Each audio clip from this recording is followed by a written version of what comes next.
നിലമ്പൂരിൽ PV അൻവർ മത്സരിക്കുമെന്നത് തന്നെയാണ് ഈ മണിക്കൂറിലെ ഏറ്റവും പ്രധാനപ്പെട്ട പുതിയ വാർത്ത. മത്സരിക്കാൻ ദേശീയ നേതൃത്വം TMCയുടെ ദേശീയ നേതൃത്വം അനുമതി നൽകിയിരിക്കുകയാണ്. അൻവർ നാളെ പത്രിക നൽകും. അതേസമയം നിലമ്പൂരിൽ LDF തെരഞ്ഞെടുപ്പ് പ്രചാരണത്തിന് തുടക്കമിട്ട് നിലമ്പൂർ മണ്ഡലം കൺവെൻഷൻ മുഖ്യമന്ത്രി പിണറായി വിജയൻ ഇന്ന് ഉദ്ഘാടനം ചെയ്യും. വൈകിട്ട് 3:30 കോടതിപ്പടിയിലാണ് കൺവെൻഷൻ. നിലമ്പൂർ ഉപതെരഞ്ഞെടുപ്പ് ചർച്ച ചെയ്യാൻ BDJS യോഗം ഇന്ന് കോട്ടയത്ത് ചേരും. CV അനുമോദും MS അനീഷ് കുമാറുമാണ് നമുക്കൊപ്പം ചേരുന്നത്. ആദ്യം CV അനുമോദിലേക്ക് പോവുകയാണ്. അനുമോദ, അൻവർ ഇതാ മത്സര ചിത്രത്തിലേക്ക് എത്തിയിരിക്കുന്നു. അൻവർ മത്സരിക്കും എന്ന ഉറപ്പ് ആയിരിക്കുകയാണ്. ഈ ഘട്ടത്തിൽ ഈ പ്രഖ്യാപനം നടത്താൻ, സ്ഥാനാർത്ഥിത്വ പ്രഖ്യാപനം നടത്താനാണോ 10 മണിക്ക് മാധ്യമങ്ങളെ കാണുക എന്ന ആകാംക്ഷ മുന്നിൽ നിൽക്കുകയാണ്. അതോടൊപ്പം കോൺഗ്രസിന്റെ ഒരു അടവ് നയങ്ങളും ഇവിടെ വിലപ്പോയില്ല എന്നതുകൂടി പ്രസക്തമല്ലേ?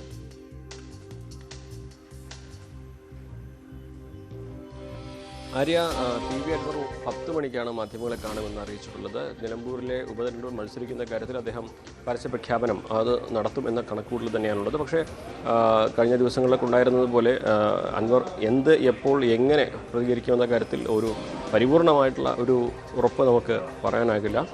അദ്ദേഹത്തിൻ്റെ കാര്യത്തിൽ നിലവിൽ നമുക്ക് മനസ്സിലാക്കാൻ കഴിയുന്നത് അദ്ദേഹം മത്സരിക്കും. പാർട്ടി ചിഹ്നത്തിൽ TMCയുടെ ഔദ്യോഗിക ചിഹ്നത്തിലായിരിക്കും മത്സരിക്കുക.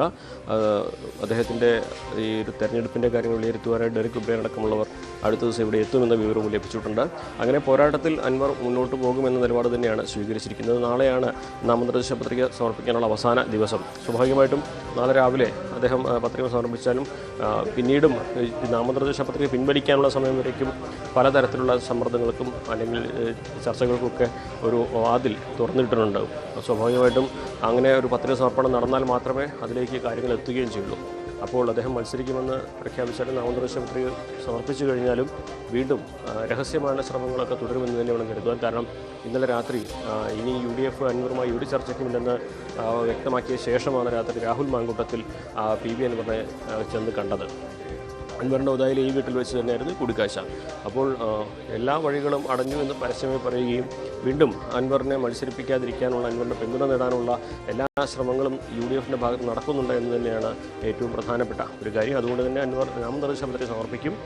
പക്ഷേ അത് പിൻവലിപ്പിക്കാൻ UDFിൻ്റെ ഭാഗത്ത് ഏതു തരത്തിലുള്ള സമ്മർദ്ദങ്ങൾ ഉണ്ടാകാം സ്ഥാനാർത്ഥിത്വ പ്രഖ്യാപനത്തിലേക്ക് അൻവർ എത്തുന്നു എന്ന് ഇരിക്കെ പോലും ഇപ്പോഴും UDF സജീവമായ ചർച്ച അൻവറുമായി നടത്തുന്നു എന്ന് തന്നെയാണോ?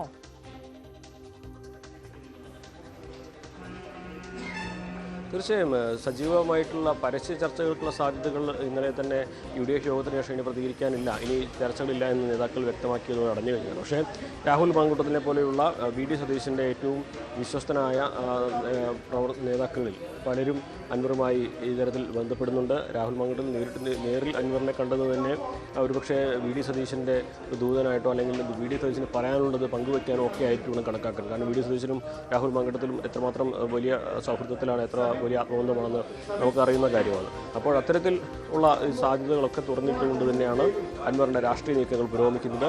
ഇന്നലെ നമ്മൾ കണ്ടതാണ്, താൻ മത്സരിക്കാൻ തനിക്ക് താല്പര്യമുണ്ട്, പക്ഷേ തൻ്റെ കൈവശം പണമില്ല എന്ന് പറയുകയും താൻ എങ്ങനെ ഈ ഒരു അവസ്ഥയിൽ എത്തിയെന്ന് അദ്ദേഹം വിശദമാക്കുകയും കഴിഞ്ഞ 8 വർഷക്കാലം നിലമ്പൂരിലെ ജനങ്ങൾക്ക് വേണ്ടി എന്തെല്ലാം കാര്യങ്ങൾ ചെയ്തു എന്ന് പറയുകയും ഒപ്പം മത്സരിക്കുന്ന മറ്റ് 2 പേർ ഒന്നും ചെയ്തിട്ടില്ല എന്ന് പറയുകൂടി ചെയ്തതോടെ അൻവർ കഴിഞ്ഞ കാലങ്ങളിൽ ചെയ്ത കാര്യങ്ങളൊക്കെ ജനങ്ങളിലേക്ക് എത്തിക്കാനുള്ള, വീണ്ടും അവർക്ക് ഈ കാര്യങ്ങൾ വിലയിരുത്താനുള്ള ഒരു തരത്തിലേക്ക് സാഹചര്യം കൊണ്ടെത്തിക്കുകയായിരുന്നു അൻവറിൻ്റെ ആ ഒരു വാർത്താ സമ്മേളനത്തിൻ്റെ പ്രധാന ലക്ഷ്യം തന്നെ. അതിനുശേഷം അദ്ദേഹം വൈകാരികമായിട്ടാണ്, ഞാൻ കോടീശ്വരനായിരുന്ന ഞാൻ ഇപ്പോൾ കൈവശം പൈസ ഇല്ലാതെ വീട്ടിലിരിക്കുക പോലും ചെയ്യാൻ കഴിയാത്ത സാഹചര്യത്തിൽ എത്തിയെന്ന് പറയുമ്പോൾ ജനങ്ങൾക്ക് വേണ്ടി എൻ്റെ കൈവശമുള്ളതെല്ലാം ചെലവഴിച്ചു എന്ന ആ ഒരു വലിയ സന്ദേശം അൻവർ നൽകാൻ ഉദ്ദേശിച്ച അദ്ദേഹം ജനങ്ങളിലേക്ക് എത്തിക്കുന്നു.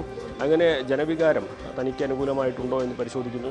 അതിനുശേഷം വൈകുന്നേരത്തോടെ അദ്ദേഹം മത്സരിക്കാനുള്ള സമ്മർദ്ദം വരുന്നുണ്ട്, പ്രവർത്തകർ പണം സംഘടിപ്പിക്കുമെന്ന് പറയുമ്പോൾ തന്നെ അൻവർ ഇതിൻ്റെ നീക്കങ്ങൾ തുടങ്ങിയിട്ടുണ്ട്. മറ്റെല്ലാം തന്നെ അൻവറിൻ്റെ കൃത്യമായ രാഷ്ട്രീയ ചടുലതയാണ്, അല്ലെങ്കിൽ രാഷ്ട്രീയമായിട്ടുള്ള അൻവറിൻ്റെ ഒരു സമ്മർദ്ദ തന്ത്രങ്ങളുടെ ഭാഗമായിട്ടുള്ള നീക്കങ്ങൾ തന്നെയാണെന്ന് വേണം നമുക്ക് വിലയിരുത്തുവാൻ. അതിൻ്റെ ഭാഗം തന്നെയാണ് ഇപ്പോഴത്തെ നടപടികളും എന്ന് വേണം കരുതുവാൻ. എന്നാലും അൻവർ മത്സരിക്കുമെന്ന കാര്യം ഇന്ന് അദ്ദേഹം പ്രഖ്യാപിക്കുമോ എന്നുള്ളതാണ് നമ്മൾ കാത്തിരിക്കുന്നത്. 10 മണിക്കാണ് അദ്ദേഹത്തിൻ്റെ വാർത്താ സമ്മേളനം വിളിച്ചിരിക്കുന്നത്. തീർച്ചയായും CV അനുമോദാണ് വിവരങ്ങൾ നൽകിക്കൊണ്ടിരിക്കുന്നത്. ഒപ്പം MS അനീഷ് കുമാർ കൂടി നമുക്കൊപ്പം ചേരുകയാണ്. അനീഷ്, എന്തായാലും ഈ അന്തർനാടകങ്ങളും അൻവറുമായി ബന്ധപ്പെട്ട വിവാദങ്ങളും ഒക്കെ കൊഴുത്തുകൊണ്ടിരിക്കുന്നതിനിടയിൽ അൻവർ കൂടി മത്സര ചിത്രത്തിലേക്ക് എത്തുമ്പോൾ നിലമ്പൂരിന്റെ തെരഞ്ഞെടുപ്പ് ചൂട് അത് ഇരട്ടിയാകും. അതിനിടയിൽ ഇന്ന് LDF കൺവെൻഷന് തുടക്കമാവുകയാണ്. മുഖ്യമന്ത്രിയാണ് അവിടേക്ക് എത്തുന്നത് എന്നുള്ളതാണ് പ്രധാനപ്പെട്ട കാര്യം. മുഖ്യമന്ത്രി നമുക്കറിയാം പിണറായിസത്തിനെതിരായ ഫലം ഉണ്ടാകണം, വിധിയെഴുത്തുണ്ടാകണം എന്നൊക്കെയാണ് അൻവർ പറയുന്നത്. അപ്പോൾ അതിനൊക്കെ ഉള്ളൊരു മറുപടി, UDF ക്യാമ്പിൽ നിന്ന് ഉയർന്നു വരുന്ന വിമർശനങ്ങൾക്കൊക്കെ ഉള്ള ഒരു മറുപടി അത് മുഖ്യമന്ത്രിയുടെ ഭാഗത്ത് നിന്ന് ഇന്ന് പ്രതീക്ഷിക്കുന്നുണ്ട്.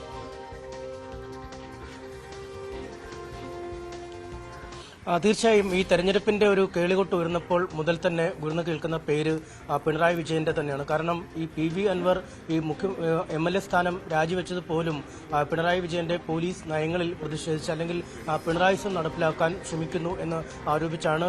പിണറായിയും മന്ത്രി റിയാസും ചേർന്നാണ് കാര്യങ്ങൾ നടത്തുന്നത് എന്നൊക്കെ ആരോപിച്ചാണ് അദ്ദേഹം രംഗത്തെത്തിയത്. ഏറ്റവും ഒടുവിൽ ഈ എം സ്വരാജിനെ സ്ഥാനാർത്ഥിയായി നിർത്തിയപ്പോഴും ഈ പിണറായിസത്തിന്റെ വക്താവാണ് എം സ്വരാജ് എന്ന് PV അൻവർ പറയുകയും ചെയ്തു. ഒരു കാലത്ത് അടുത്ത സുഹൃത്തുക്കളായിരുന്ന ആളുകളാണ്.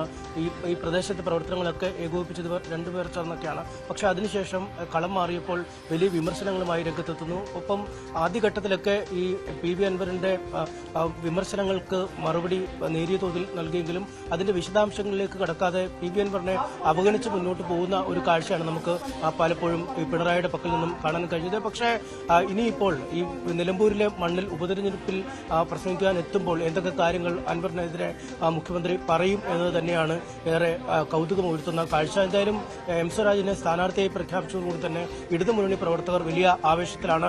അദ്ദേഹത്തിന് ആവേശോജ്ജലമായ സ്വീകരണമാണ് പ്രവർത്തകർ ഇന്നലെ നൽകിയത്. ഷൊർണൂർ മുതൽ നിലമ്പൂർ വരെ നീളുന്ന റെയിൽവേ സ്റ്റേഷനുകളിലെല്ലാം അദ്ദേഹത്തിന് അഭിവാദ്യം അർപ്പിക്കാൻ ആളുകൾ കാത്തുനിൽക്കുന്ന കാഴ്ച കാണാൻ കഴിഞ്ഞു. ഒപ്പം റെയിൽവേ സ്റ്റേഷനിലും നിരവധി പാർട്ടി പ്രവർത്തകരാണ് എത്തിയത്. റോഡ് ഷോ ഔദ്യോഗികമായി ഉച്ചതിരിഞ്ഞാണ് ആരംഭിക്കുന്നതെന്ന് അറിയിച്ചെങ്കിലും അദ്ദേഹം ഇറങ്ങിയപ്പോൾ മുതൽ തന്നെ ഒരു റോഡ് ഷോയായി മാറുന്ന കാഴ്ച. എന്തായാലും ആ ആവേശത്തിന്റെ തൊട്ടടുത്ത ദിവസമാണ് അവരുടെ ക്യാപ്റ്റൻ തന്നെ കളത്തിലേക്ക് കളിക്കാനായി ഇറങ്ങുന്നത്. എന്തായാലും അത് വലിയ ഒരു ഊർജ്ജം LDF ക്യാമ്പിന് നൽകും. എന്തായാലും വലിയ ആവേശം പ്രവർത്തകരിൽ സൃഷ്ടിക്കും. ഘടകകക്ഷി നേതാക്കളടക്കമുള്ള സാമൂഹിക സാംസ്കാരിക മേഖലയിലെ പ്രമുഖരൊക്കെ ഇന്നത്തെ ഈ യോഗത്തിൽ പങ്കെടുക്കുമെന്ന് അറിയിച്ചിട്ടുമുണ്ട്. എന്തായാലും അതിന്റെ തയ്യാറെടുപ്പുകൾ പൂർത്തിയായി കഴിഞ്ഞിരിക്കുന്നു. പക്ഷേ മറുവശത്ത് ഇപ്പോഴും ഒരു ആശയക്കുഴപ്പം, ഈ PV അൻവർ നിൽക്കുമോ പോകുമോ എന്നുള്ളൊരു ആശയക്കുഴപ്പം ഈ കോൺഗ്രസ് ക്യാമ്പിനെ ഇപ്പോഴും ഒരു ആശങ്കയുടെ നിഴലിൽ തന്നെ നിർത്തിയിരിക്കുന്നു. അല്പസമയത്തിനകം രാഹുൽ മാങ്കൂട്ടത്തിൽ ഇവിടേക്ക് വരും. അദ്ദേഹം മാധ്യമങ്ങളെ കാണുമെന്നാണ് അറിയിച്ചിരിക്കുന്നത്. എങ്ങനെയാണ് ഈ അർദ്ധരാത്രിയിൽ പോയി കാണാൻ വന്ന സാഹചര്യം, അല്ലെങ്കിൽ കോൺഗ്രസ് ഇപ്പോഴും ശ്രമങ്ങൾ ഈ അൻവറിന് വേണ്ടി തുടരുന്നുണ്ട് എന്നടക്കമുള്ള കാര്യങ്ങളെക്കുറിച്ചൊക്കെ അവർ വിശദീകരിക്കുന്നു മനസ്സിലാക്കുന്നു. എന്തായാലും ഈ സതീശന്റെ ബ്രിഗേഡിൽപ്പെട്ട യുവ നേതാക്കൾ വളരെ ഊർജിതമായ ശ്രമങ്ങൾ ഈ PV അൻവറിന് വേണ്ടി നടത്തുന്നുണ്ട് എന്നാണ് മനസ്സിലാക്കാൻ കഴിയുന്നത്. ഇന്നലെ അർദ്ധരാത്രിയിൽ ഈ രാഹുൽ മാങ്കൂട്ടത്തിൽ PV അൻവറിനെ പോയി കണ്ട ശേഷം പിന്നീട് രാത്രി 1:30 വരെയൊക്കെ ഈ രാഹുലും ഷാഫിയും ഒക്കെ തമ്മിൽ ചർച്ചകളൊക്കെ കൊടുമ്പിരി നിൽക്കുന്ന രീതിയിൽ നടത്തുന്നു.